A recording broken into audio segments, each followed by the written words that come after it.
எனது உயிரினும் மேலான என் தாய் திருநாட்டின் தமிழ் பெருங்குடி மக்கள், தாளிகையாளர்களே, இந்த திரைப்படத்தின் முன்னோட்டத்திற்கும் இசை வெளியீட்டு விழாவிற்கு வந்திருக்கும் சிறப்பு விருந்தினர்களே, முன்னால் அமைந்திருக்கும் மாதரசிகளே, இயக்குனர் செந்தில்நாதன், ராசி அழகப்பன் மற்றும் இயக்குனர் பேரரசு அவர்களே, ராஜசிம்மன் நடிகர், மஸ்தான் பள்ளியூர் சரோஜா மாஸ்டர்கிட்ட நானும் டான்ஸராக இருக்கையில் ஆயிரக்கணக்கான பாட்டு ஆடியிருக்காப்புல, பிடிக்க முடியாது, அவ்வளோ கடின உழைப்பாளி டான்ஸ் மாஸ்டர் மஸ்தான். சந்தான பாரதி அவர்களே, அப்புக்குட்டி அவர்களே, தொகுப்பாரணி அவர்களே, கோவிந்தராஜ் அவர்களே, இயக்குனர் ஏஎல் ராஜா அவர்களே, எல்லாருக்கும் வணக்கம். சூரியனும் சூரியகாந்தியும், சூரியன் இங்கே 40 வந்துருச்சு, அங்கே காந்தி தான் வரல, சூரியகாந்தி அதாவது ராகுல் காந்தி வரல. இது சிரிக்கிறதுக்காக சொல்லலை, ஏன் வரலை? இப்போ நான் ஒருத்தன் தான் சொல்லிக்கிட்டு இருந்தேன், இதோடு சம்மந்தப்பட்டதுனால சொல்கிறேன். காடாக கத்தினேன், கரடியாக கத்தினேன், எப்பா இது 38 39 நான் மொத்தமாக இந்த இந்தியா டீம் தான் ஜெயிக்கும். ஆனால் நான் தான் சொன்னேன் பிரைம் மினிஸ்டர் கேண்டிடேட் ராகுல் காந்தின்னு. அந்த டீமில் யாருமே சொல்ல, மம்தா பானர்ஜி சொல்லலை, சரத்பவார் சொல்லலை, ஆனால் இங்கே திமுக காரங்களும் சொல்லலை. அதனால் அவர் வரல. இப்போ என்ன ஆளுங்கன்னா, இல்லை இந்த விசச்சாராயம் நடந்திருக்கு, பெரிய விஷயம், அதெல்லாம் அப்படிலாம் வருவோம். ஒரு தேர்தல் எதுக்கு நடக்குது? ஒரு மாற்றம் வரணும் இல்லையா? மாற்றம் வரணும். 5 வருஷம் 2014 பண்ணி வந்தாங்க, 19 பண்ணி வந்தாங்க. இங்கே சில விஷயங்கள் இப்போ பிஜேபி இன்னும் ஒரு இப்போ 10வது ஆண்டு தாண்டி 15வது ஆண்டு போகுது. 15 வருஷம் வரைக்கும் ஓட்ட போகிறாங்க.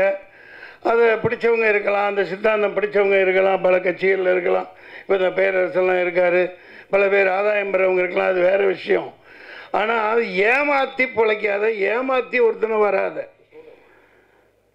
மிகப்பெரிய சோதனைகளை சந்தித்து என் காசெல்லாம் போய் போட்டு ஒரு ஓடிடி இந்த படம் மொத்தமாக சரக்கு விற்றதே அதுதான்.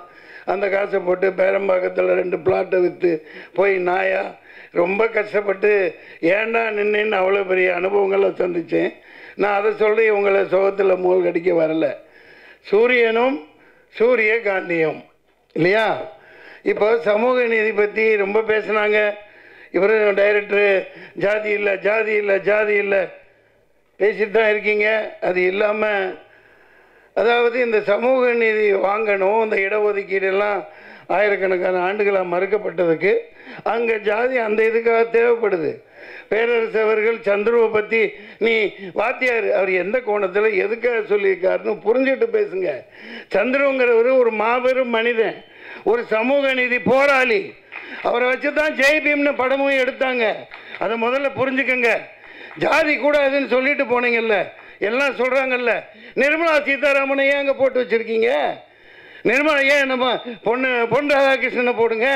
நம்ம தோற்று போனாங்களே கவர்னர் தமிழிசை சவுந்தரராஜனை போடுங்க. எந்த ஜாதிக்காரங்களே அங்கே உட்காந்துட்டு இருக்கீங்க? ஒரு ஓட்டு வாங்காமல், ஒரு மக்களை சந்திக்காமல், மக்களை முட்டாளாக்கிட்டு, மக்களை எல்லாம் அடிமாடாக நடத்திக்கிட்டு அங்கே ஜெய்சங்கர்னு ஒருத்தரை உட்கார வச்சிங்களே. எந்த தேர்தல்னு கேட்டால் காங்கிரஸ் தின்னுச்சு, நானும் திங்கிறேன்பாங்க. நான் எது ஒன்று வெளிப்படையாக தான் சொல்லுவேன். நடப்பு வேறு, அது வேறு. மக்களை அந்த தேர்தல் என்ன மயிருக்கு நடந்துச்சு? மாதரசியல் மன்னிக்க, என்ன மயிருக்கு நடந்துச்சு? உனக்கு நீ அங்கே உன் பருப்பை வேக வச்சுக்க, நான் இங்கே என் பருப்பை வேக வச்சுக்கிறேன். எல்லாம் டீலிங். ஏப்பா மீண்டும் மோதி நாங்கள் எல்லாம் எங்கடா வர போகிறாங்க. ஒன்று மிகப்பெரிய இது. அவர் சரியா, நான் ஒருத்தன் தான் சொல்லிக்கிட்டே இருந்தேன். இப்போ எலான் மாஸ்க் சொல்கிறாப்புல, வேலைன்னு வந்துட்டா வெள்ளைக்காரன் நீங்கள் எங்கப்பா எடுத்து போயிட்டாரா? வெள்ளைக்காரன் போய் சொல்ல மாட்டான். இப்போ எலான் மாஸ்க் சொல்கிறாப்லையா? அது டுபாக்கூர், அது டப்பா, அது 420, அதை மேனிப்புலேட் பண்ணலாம், எல்லாம் பண்ணலாம். நான் 6 வருஷத்துக்கு முன்னாடி போராடினேன். சுப்ரீம் கோர்ட்டுக்கு பார்ட்டி இன் பர்சன் ரெடி பண்ணி எடுத்துகிட்டு போய் இந்த ஓட்டு மிஷினையும் கையில் கொடுங்க, ஒரு ஸ்க்ரூ டிரைவரும் ரிச்சி ஸ்ட்ரீட்லேருந்து ஒரு ஆளை கூப்பிட்டுக்கிட்டேன், ஒரு சால்ட்ரிங் மிஷினும் ஒரு ஸ்க்ரூ டிரைவரும் கொடு, நான் குட்டி போட்டு காட்டுறேன். நீ இல்லாட்டி நான் என்ன தண்டனை கொடுக்குறீங்களோன்னு 2 நிமிஷம் கேட்டார் நீதிபதி. டிஸ்மிஷன் துரத்தி விட்டார். நீ அப்புறம் தான் சொன்னான், என்னப்பா பேசவே விடலைன்னதுக்கு அங்கே சொன்னாங்க எல்லாம், எப்பா நீ தான் இந்த கோர்ட்டில் அதிக நேரம் பேசியிருக்க அப்படின்னு என்ன எழுதிட்டு போனேன். இல்லைங்க, இப்போ இவ்வளோ கஷ்டப்பட்டு இவ்வளோ படம் எடுக்கிறோம், இவ்வளவு செலவழித்து எவ்வளவோ போராடுறோம். எங்கப்பா சவுந்தர் போயிட்டாரா?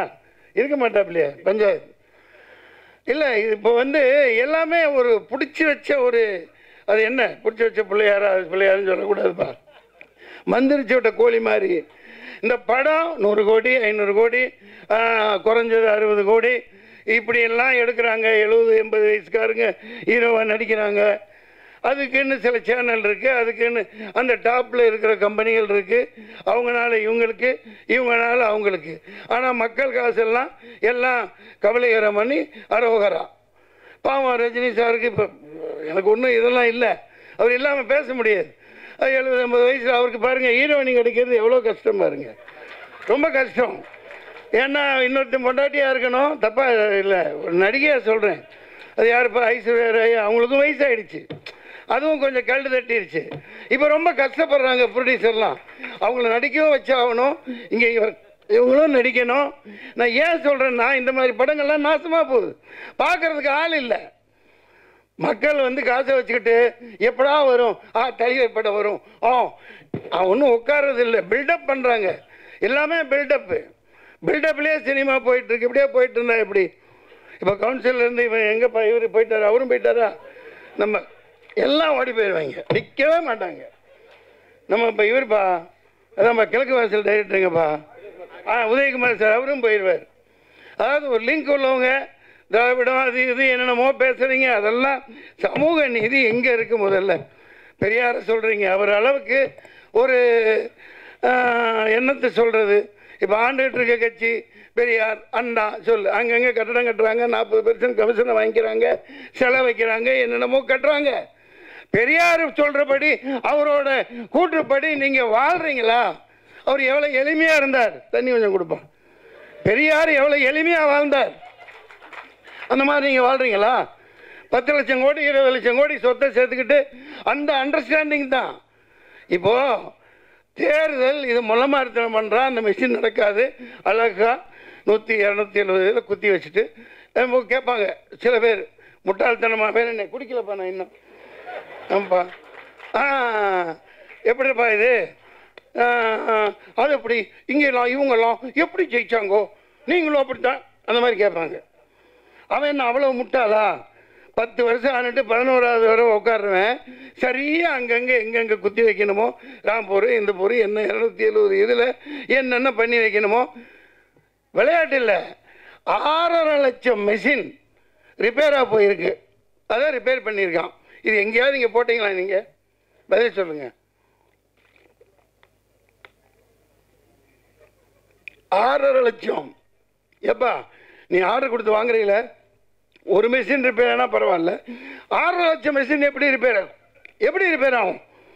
திறந்து பிரித்து அது என்னென்னமோ வைக்கணுமோ வச்சு ரிமோட்டெல்லாம் எல்லாம் பண்ணி, இந்த பைத்திய ஆரம்பத்துலேருந்து சண்டை போட்டு தாங்க இருக்கு. அந்த நந்தினின்னு ஒரு பொண்ணு எவ்வளவோ அப்பா கூட சண்டை போடுது, ஒருத்தன் இல்லை லட்சக்கணக்கான வக்கீல் போராடினாங்க, என்ன தெரியல.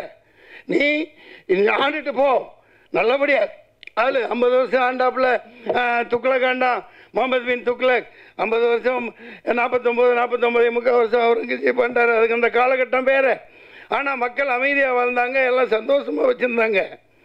எல்லாம் நாசம் பண்ணிக்கிட்டு ஜிஎஸ்டி லொட்டு ஒஸ்கே பணம் சொல்லாமல் மக்களை கொலை பண்ணி வாட்டி வதைச்சி இப்போவும் ஆஸ்பத்திரியெல்லாம் கெடுத்து வச்சுட்டாங்க கொரோனான்னு சொல்லிட்டு. பிரச்சனையில் பேசணுமா இல்லையா? குழந்தை பிறகுற எல்லா இடம் சிட்டியில் நீங்கள் பாருங்கள், கொரோனாக்கு அப்புறம் எல்லா ஆஸ்பத்திரியுமே எனக்கு பேசுவாங்க. ஆனால் சிசேரியன் இல்லாமல் 100க்கு 99% சிசேரியன் வைக்கிறான். அவங்களுக்கு தேவை காசு. அதுக்கப்புறம் கொண்டு இன்குபேட்டரில் வைக்கிறது, அங்கே வைக்கிறது, நிமோனியா, ஜாண்டிஸு. இது கொஞ்சம் வருஷத்துக்கு முன்னாடியெல்லாம் அப்படி இல்லையே. எங்கள் யாராவது எல்லாம் ஆஸ்பத்திரியில் பிறந்த மாதிரிங்களா? யாராவது செவிலி தாய் வரும், போட்டு 10 ரூபா வாங்கிட்டு போயிருக்கோம் அந்த காலத்தில், அப்புறம் 100 ரூபா வாங்கிட்டு போவாங்க. குடல் சுற்றிக்கிச்சு கழுத்தில். எத்தனை குழந்தைகளுக்கிட்டா குடல் சுத்தம்? சார் அநியாயம் பண்ணுறாங்க கொரோனாக்கு. ஏன் நான் அதுக்கு இந்த பிரதமர் மோடியோட ஒரு பேச்சை கேளுங்க. என்ன சொன்னார்? இது பூஸ்டர் ஊசி போடு, அதுக்கப்புறம் ஹார்லிக்ஸ் ஊசி போடு, அதுக்கப்புறம் என்ன பாருக்கு அது ஊசி, கடைசியில் பார்த்தா ஒப்பந்தம் என்னென்ன 5,000 கோடி 10,000 கோடி எவ்வளோ இந்த தேர்தல் பத்திர டொனேஷனுக்கு அந்த கம்பெனிக்காரன் கொடுத்துருக்கான். அப்போ மக்கள் எல்லாம் ஆட்டு மந்தைகளை விட நாயை விட கேவலமாக தானே நடத்துகிறீங்க. எத்தனை பேர் உயிர் போச்சு. இப்போ விசச்சாராயன் 100 பேர் செத்துட்டான். சரி, இது தெரியுது. இந்த நாட்டில் இவன் விற்கிற சரக்கு விசச்சாராயத்தை விட மோசமானது. அது 2 வருஷம் கழிச்சு சாவான். இன்றைக்கி பேசிகிட்டு இருக்க நேரத்தில் 100-200 பேர் தமிழ்நாட்டில் செத்துருப்பான். அது தெரியாது. ஏன்னா குடித்தான் செத்தான் போயிட்டாப்புல இல்லையா. மது ஒழிக்கணும், ஒழிச்சே ஆகணும். நீ தென்னை மரம் வளரு, பண்ணை மரம் வளரு, அதில் நீ அது என்னப்பா கல் ஆரோக்கியமானமாவை பணம் பாலெல்லாம் கிடையாது கல்.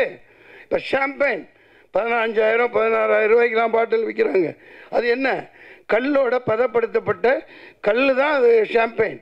நீ தமிழ்நாட்டில் இந்த மாதிரி குவாலிட்டியாக கொடுன்னு தான் சொல்கிறேன்.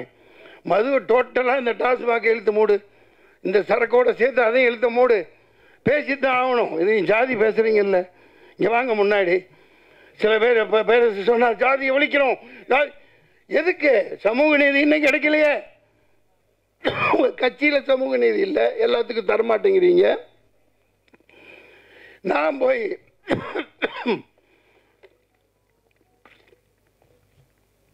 ஏதோ ஒரு விரல் புரட்சி நம்ம போவோம்ப்பா பாய்ங்க. 4 லட்சம் பேர் உருது முஸ்லீம்ஸ் இருக்காங்க எங்கே வேலூரில். நான் அங்கே நிற்பேன், என் காசை போட்டு நின்னேன். என்னடா இது 4 லட்சம் பேர். ஆனால் நீங்கள் சொல்கிற மாதிரி ஒரு பெல்ட்டு வன்னியர் இடத்துல வன்னியர் நிற்க வைப்பாங்க, செட்டியார் நிற்க வைப்பாங்க, நாடா நிற்க வைப்பாங்க. ஓட் பெல்ட்டு ஓட்டு வங்கி அதுபடி தான் ஜெயிக்கிறாங்க இல்லையா. சரி, நமக்கு போடுவாங்க. நானுக்கு 10 இவன் பேச்சாளர்லாம் கூட்டு போனேன். இந்த குணாச்சி நிறைய பேர் அங்கே என்னால் முடிஞ்ச அளவுக்கு போகிறான்னு. ஒரு முஸ்லீம் கூட எனக்கு ஓட்டு போடல. சத்தியமாக. அவங்க ஜாதி பார்க்குறாங்களா? இல்லை. அது எப்படின்னா 500 ரூபாய் ஆராம் கா பைசா அப்படி ஒரு தடவை தான் அங்கே பேசினேன். அடே 500 ரூபா பிச்சை காசு எச்சக்காசை வாங்கிட்டு ரம்ஜான் மாதத்தில் நோன்பு வச்சுக்கிட்டு நீ அல்லாவுக்கு இதாக இருந்துக்கிட்டு முஸ்லீமான எனக்கு ஓட்டு போடல, திமுகவுக்கு தான் போடுறான். திமுக தான் சித்தப்பா பெரியப்பா எல்லாமே திமுக தான். அது நகமும் சடையுமா அப்படி இருக்கு. அதாவது அதுக்காக அவங்க சரின்னு சொல்ல வரல. இவ்வளவு கல் நடக்குது பாருங்க. இந்த சாராய சாவு, நாடு நாசமாக போனது எல்லாத்துக்கும் காரணம் காதே மில்லத் கத்தனார். அண்ணாவுக்கு தான் அவர் ஆதரவு கொடுத்தார். 42 எம்எல்ஏ ஜெயிக்க வச்சாங்க 1967 இல்லையா. அண்ணா இறக்குறாரு, அன்னை கருணாநிதி வர்றாரு, மதுவிலக்க தூக்குறாரு, கதறாரு.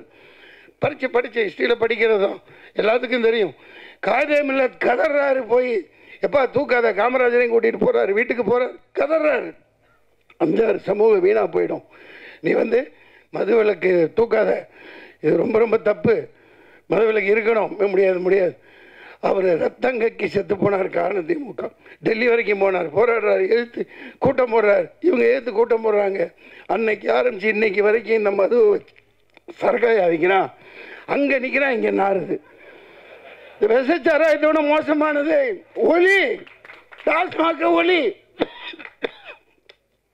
தூக்கி போடு. வேலைக்கு ஆளே இல்லை சார். இவனுமே தமிழ் இந்த சாராயம் கூட செத்துட்டானா எல்லா கடையிலையும் இந்திக்காரன் தான் இருக்கான். அவனு கூட அடிக்கிறான், பான்பராக அடிக்க. சாராயத்தை விடுங்க.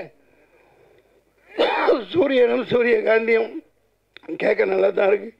சூரியகாந்தி விதை எல்லா மருந்தும் சாப்பிடலாம், எல்லாத்துக்கும் பயன். அது இருக்கட்டும்பா. தொண்டை கட்டிடுச்சு. அந்த படத்தில் வாங்க வாங்க வாங்க வாங்க கொடுத்தா தண்ணி கொடுக்குறாரு. பேசிட்டு இருந்தா பேசணுமே. இந்த ஒரு கதாநாயகி தங்கச்சி பாப்பா நீ இவங்களே காட்டுறாங்களே ஒரு நாட்டுக்கட்டை ஒன்று அடிச்சு அதுங்க அவங்களுக்கான எங்கப்பா இப்படிலாம் ஏமாற்றக்கூடாது. இதெல்லாம் சும்மா ஒரு நாட்டுக்கிட்ட ஒரு நல்ல ஹீரோயினி காமிச்சாங்கல்ல கண்ணில், அந்த ஹீரோயினி எங்க? துபாய். இதெல்லாம் நியாயமே இல்லை. நான் வந்து இங்கே காட்டு கத்திட்டு இருக்கேன், இன்னொரு பொண்ணை காமிச்சா அதான் ஹீரோயினி அதான் ஹீரோயினிங்க. நீங்கள் இதெல்லாம் இங்கே நியாயமே இல்லை. நீங்கள்லாம் இப்படி ஏமாற்றக்கூடாது. இது முள்ளமாரி தேர்தல் இப்படித்தான் நடத்துவான். முள்ளமாரி அயோக்கியத்தனம். சார் நீங்கள் வாழ்த்திட்டு போகிறேன், நானே வாழ்த்துறேன், நானே பேரரசு கூட பிரச்சாரத்துக்கு வரேன். நீ வாக்குச்சீட்டில் தேர்தல் நடத்து. நாடே கேட்குதா இல்லையா? அது அப்படியே உள்குத்து இருக்கு. இப்போ திமுக ஓப்பனாக சொல்கிறேன், 40 சீட்டு வச்சுருக்கீங்களே, டேய் வாங்க, நாங்கள் தேர்தலில் பங்கு பெற மாட்டோம், நாங்கள் பாய்காட் பண்ணுறோம், நீ வாக்குச்சீட்டில் நடத்து. ஏன் சொல்லலை? உன் பருப்பு அங்கே வேக வச்சுக்க, இந்த மெஷின் அங்கிட்டு தள்ளிடுறேன், நான் இங்கே வந்து செட்டப் பண்ணி இங்கே பண்ணுறேன். அதுதான் நடக்குது. இது இந்த மெஷின் இருக்கிற வரைக்கும் சூரியகாந்தி மலராது, சூரியன் டெய்லி ஊற்றிட்டு தான் இருக்கும். அதே முட்டாளாக தான் ஆக்கிட்டு இருப்பாங்க. நாட்டில் ஒரு முன்னேற்றமும் வராது.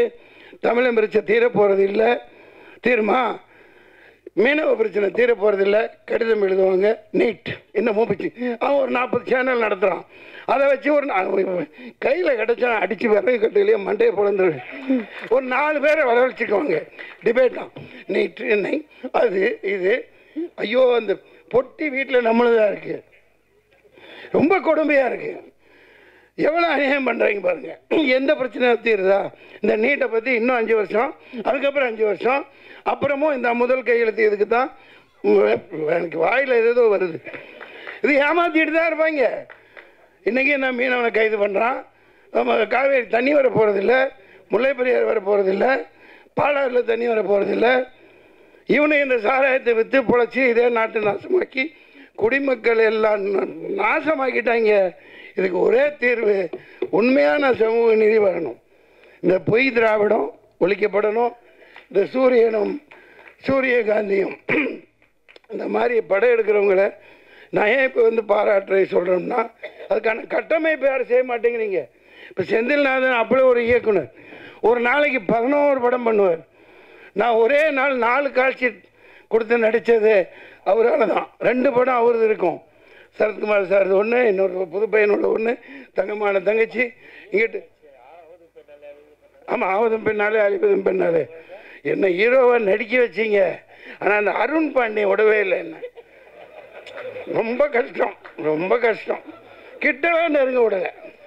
நான் என்ன தான் பண்ண முடியும்? அப்புறம் ஒன்றும் பண்ண விடல, எல்லாமே அவரே பண்ணிக்கிட்டார். இல்லை, டான்ஸ் ஒன்று எப்படின்னா பயங்கரமான திறமைசாலிங்க. ராசி அழகப்பன் ஒரு கமலஹாசன் குணா எடுத்தாங்க அந்த காலத்தில், அப்படி இப்படின்னாங்க. ஆனால் காலத்துக்கும் அழியாமல் அது பேசப்பட்டுக்கிட்டே இருக்குது.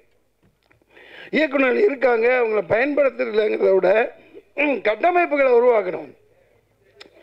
இப்போ தியேட்டரில் ஒரு 50 ரூபா, 60 ரூபா, 30 ரூபா இந்த மாதிரி இந்த குறிப்பிட்ட படங்களுக்குன்னு சொல்லி மக்கள் எந்த நேரம் பார்ப்பாங்களோ அந்த மாதிரி காட்சிகளை இந்த எளிய படங்களுக்கு திரையரங்கில் ஒதுக்கணும்.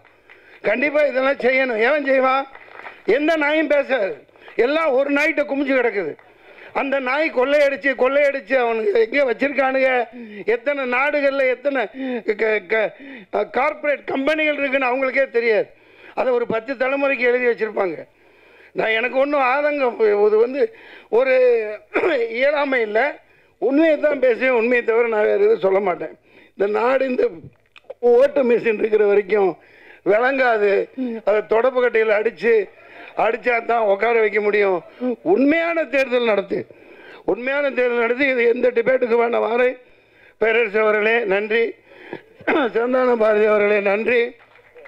அதனால் வடக்கையும் வாழலை, தெற்கும் வாழலை, ஒன்றுமே வாழ. ரொம்ப கொடுமைங்க. சரி, ஆமாம், அது சூரிய கொடுமை இல்லைப்பா. அதனால ஆட்டையை போட்டு வந்ததுதான்ப்பா. எப்போ அண்ணா வச்சுருந்த கட்சியை ஆட்டையை போட்டு வந்து பண்ணுறாங்க. இப்போ நான் தனியாக போராடி 4 ஓட்டு வாங்குகிறேன். அதில் ஒரு மிகப்பெரிய குத்து. ஏன்னா எலெக்ஷன் கமிஷன் நான் அப்பயே சொன்னேன், சொல்லக்கூடாது யாரும். 4 பேர் செத்தாங்களா இல்லையா? வெயிலில் நின்று 4 பேர் ஓட்டு போட்டு வந்தவங்க செத்தாங்களா இல்லையா? எல்லாம் மறந்துட்டீங்களா? பத்திரிக்கைக்காரங்க பேப்பரில் போட்டிங்கல்ல. அந்த 4 பேருக்கும் தேர்தல் கமிஷன் 1 கோடி கொடுக்குறோன்னு பேட்டி கொடுத்தேன். சில பேர் போட்டாங்க, ஏன் கொடுத்தாகணும்ல, மைய காமிச்சு விரலை காமிச்சு லட்சம் கோடி செலவு பண்ணி தேர்தல் நடத்துறீங்கல்ல. அவ்வளோ இயலாமல் அந்த வேகாத வெயிலில் வந்தாங்கல்ல, செத்தாங்கல்ல, அவங்களுக்கு ஏன் நஷ்டஈடு கொடுக்கல? நல்ல பாயிண்ட். இல்லை, தேர்தல் ஆணையம் அவங்களுக்கு கொடுக்கணும்னு போட்டேன். அது பல இதை நான் சொல்லிட்டு வரேன். தேர்தல் ஆணையம் அது மோதி விட்டு போனேம்னு முன்னாடி சொன்னேன், இன்றைக்கி சொல்லுவேன், என்றைக்குமே அப்படி தான் வச்சிருந்துக்கு வரைக்கும். அதுதான் அது அநியாயம் நடத்தப்படுதா இல்லையா? ஒரு ஓட்டு போட வந்து செத்து போனான்னா அவனுக்கு நஷ்டஈடு கொடுத்தே ஆகணும். அந்த நேரத்தில் எந்த அரசியல் கட்சியும் கொடுக்க முடியாது, தேர்தல் ஆணையம் கொடுக்கணும். ஏன் இவ்வளோ லட்சம் கோடி பண்ணுறீங்கல்ல, கூப்பிட்றீங்கல்ல, விளம்பரம் கொடுக்குறீங்க, விளம்பரம் வைக்கிறீங்கல்ல, இப்போ கொடுத்தா என்ன மோசம் போகுது? நான் அந்த மிகப்பெரிய அந்த வேலூரில் அது முன்னாடி அந்த அனுபவம் இருந்துச்சு. முகவர்கள் வைக்கல, என்கிட்ட காசு இல்லை, இந்த ஏஜென்ட் எல்லாம் வைக்கல. அவ்வளோ அவங்க இன்ஃப்ளூயன்ஸ் பண்ணி அவங்க காக்கா கோட்டை மாதிரி 400 பேர் 500 ரூபா உட்கார வச்சுட்டு ஓட்டு அங்கே இங்கே மெஷின் 40 இதை திறந்தால் 50 அப்போல்லாம் இந்தா நீ அதை எடுத்துக்கோ இதை எடுத்துக்கோன்னு இன்ஃப்ளூயன்ஸ் பண்ணுவாங்க. அது பேசி இப்போ பிரயோஜனம் இல்லை. ஆனால் நியாயம் தர்மம் என்றைக்கு ஜெயிக்கணும், உண்மையான ஒரு ஜனநாயகம் மலரணும், அதுதான் என்னோடய ஆசை. இந்த சந்தான பாரதி சார் நடிச்சிருக்காங்க. இந்த படம்னு இல்லைங்க, நிறைய படம் இல்லைங்க. டெய்லி விழா நடக்கணும், நல்ல திறமையானவர்கள். ராஜாங்க நீங்களே நடிச்சுக்கிட்டே இருந்தால் எப்படி? நீங்களும் இந்த பாட்டில் நடிச்சிருக்கீங்கல்ல, சரி நல்ல திறமையானவர். நிறைய திறமைசாலிகள் இப்போ கேரளாவில் இருக்க மாதிரி இங்கே வரமாட்டேங்குது. வந்தால் பயன்படுத்துக்கான கட்டமைப்புகளை உருவாக்கணும். 500 ரூபா கொடுத்து இப்போ தேட்டருக்கு போனால் 2000 4000 5000 ரூபா அது ஒரு குடும்பத்துக்கு குறைஞ்சபட்சம். இந்த மாதிரி சின்ன படங்களுக்காக, சின்ன படங்கள்னு பிரிக்கிறது இல்லை, ஆட்டோமேட்டிக்காக அதை பார்த்தா தெரிஞ்சிடும், ஓகேப்பா, அந்த மாதிரி பண்ணி தர மாட்டேங்கிறாங்க. பெரிய எந்த பணக்காரனுக்கு உதவ மாட்டான். இப்போ வேட்பாளர்கள் நின்று ஆளுகளை எடுத்து பார்த்துக்குங்க, ஜெயிச்சு வந்தவன் எல்லாம் கோடீஸ்வரர், பரம கோடீஸ்வரன் தான் ஜெயிச்சு வந்திருக்கான். ஆந்திராவிலேருந்து பல இடத்துல பல லட்சக்கணக்கான கோடிகளை சொத்தாக வச்சுருக்கவன் அவன் எப்படி ஏழைக்கு உதவுவான்? அவன் எப்படி உதவுவான்? கட்டமைப்பு இல்லை. ப்ரொடியூசர் கவுன்சில், நடிகர் சங்கம், இதெல்லாம் ஒரு இந்த பெப்சி, அவங்க தொழிலாளர்களுக்கு சம்பளம் வாங்குற அதே நோக்கில் படம் ஓடுறதுக்கும் அவங்க உதவணும், இது குரல் கொடுக்கணும், செய்யணும். அது செஞ்சால் குறைஞ்சபட்சம் ஒரு என்டர்டெயின்மெண்ட்டுப்பா.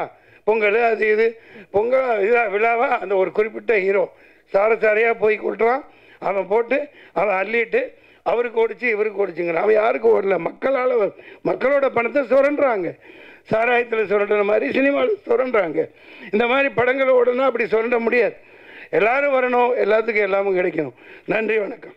இந்த வீடியோ உங்களுக்கு பிடிச்சிருந்ததுன்னா மறக்காம லைக் பண்ணுங்க, ஷேர் பண்ணுங்க, கமெண்ட் பண்ணுங்க. அப்படியே ஃபன்நெட் சேனலை சப்ஸ்கிரைப் பண்ணி பெல் ஐக்கன்ல இருக்கிற ஆல் பட்டனையும் கிளிக் பண்ணி வச்சுக்கோங்க. அப்பதான் நாங்க போடுற அப்டேட்ஸ் உடனுக்குடனே உங்களை வந்து சேரும்.